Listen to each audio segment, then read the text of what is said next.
来继续来看侯友宜的竞选办公室，今仔日是来公布到第二波的宣传片，是以观光为主题，特别强调到重承诺这三个字。这嘛，互外界好奇，是毋是咧甲同款是信奉着观光的郭台铭来画话，爱郭台铭来坚守当初讲无妨提名，都会全力来挺这个侯友宜的承诺。也毋过侯友宜办公室讲，并无针对着特定的人，只要是观光的信徒，拢会有所感受。观光雕像坐顶竞选办公室，侯友宜第二波选战宣传片就是要来谈观光的精神。因为观光代表义薄云天，众兄弟要齐心齐力，为了一个目标，大家都要纵然弱，全力以赴。特别强调讲一到做一到，敢讲是要来过当的，莫袂记咧讲好啊，无要选的心路。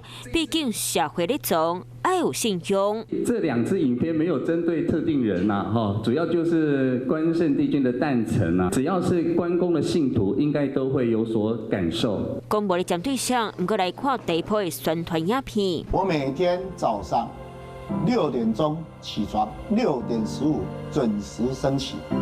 也在对我的国旗敬礼。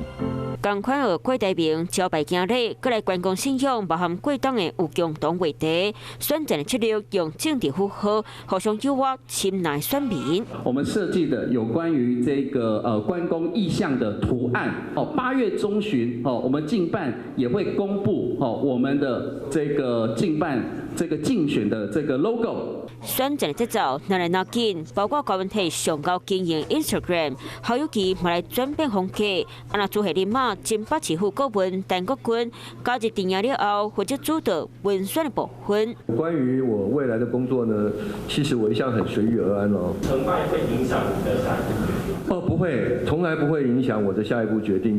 讲顺其自然，嘛袂因为成功或者是失败，就来决定伊未来路。Hello， 我是林仙怡。想要抢先掌握最及时的新闻资讯吗？赶快订阅、按赞、开启小铃铛，锁定华视新闻 YouTube 频道。